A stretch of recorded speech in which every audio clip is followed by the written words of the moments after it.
வணக்கம் மக்களே. எல்லாருக்கும் நான் வந்து 100 நாள் 100 டிப்ஸ் அப்படின்னு சொல்லிட்டு பியூட்டி டிப்ஸ் சொல்ல போகிறேன்.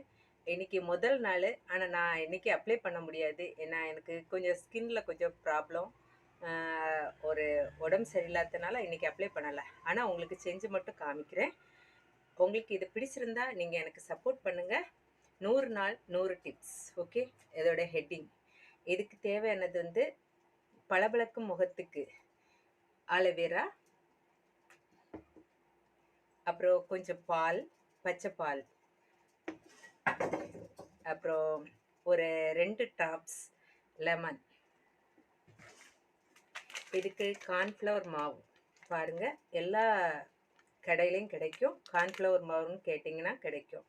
அது இவ்வளோதான், மொத்தமே இவ்வளோ திங்ஸ் தான். நமக்கு தேவை ஒரு பபுள், ஒரு ஸ்பூன். ஓகே, முதல்ல இதில் வந்து ஒரு ஸ்பூன், அதாவது நமக்கு ஒரு நேரத்துக்குன்னா ஒரு அரை ஸ்பூன் கார்ன்ஃப்ளவர் மாவு, அப்புறம் ஒரு அரை ஸ்பூன் பால், பச்சை பால், அப்புறம் ஒரு 2 ட்ராப்ஸ் வந்து லெமன். ஓகே, லெமன் வந்து அதிகமாக யூஸ் பண்ணால் நல்லது தான்.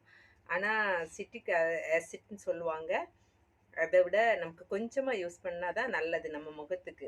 ஆயில் ஸ்கின் இருக்கவங்களுக்கு நிறைய யூஸ் பண்ணலாம். ட்ரை ஸ்கின் இருக்கவங்களுக்கு வந்து லெமன் கொஞ்சம் தான் யூஸ் பண்ணணும். ஆலோவேரா, இது மூணையும் நல்லா மிக்ஸ் பண்ணணும். உங்களுக்கு பால் வந்து வேணுன்னா கொஞ்சம் கூட விடலாம். இதை நான் விட்டதே போதும். பாருங்கள் எவ்வளோ இதாக இருக்குது கன்சல்டிங். நீங்கள் வந்து அதை எடுத்து எப்படி உங்கள் முகத்தில் எப்படி அப்ளை பண்ணலாம். நான் இப்போ கூட காமிக்கிறேன், வேணா பாருங்கள். எப்படி அப்ளை பண்ணிவிட்டு ஒரு சைடு மட்டும்தான் காமிக்கிறேன்.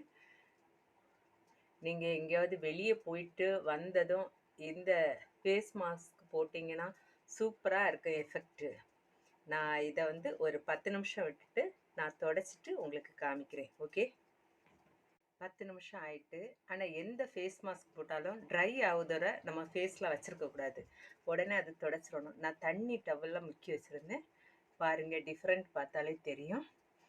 ஆல்ரெடி நான் எந்த மேக்கப்புமே பண்ணுறது கிடையாது. என்னுடைய ஸ்கின்னே எப்போவும் இப்படி பளபளப்பாக தான் இருக்கும். நீங்கள் பார்த்தாலே தெரியும். 2 சைடுக்கும் ஒரு டிஃப்ரெண்ட்டும் தெரியாது. ஆனால் இப்போ இது போட்டதுனால கொஞ்சம் கொஞ்சம் கூட ஒளியாக இருக்குது. பாருங்கள் எப்படி இருக்குன்னு. இது உங்களுக்கு பிடிச்சிருந்தா எனக்கு சப்போர்ட் பண்ணுங்கள். சப்போர்ட் பண்ணுற எல்லாரும் லைக் பண்ணிக்கோங்க. எனக்கு தொடர்ந்து ஆதரவு தரும் நான் எல்லாருக்கும் என்னுடைய வணக்கங்கள். ஓகே, மீண்டும் நாளை சந்திப்போம்.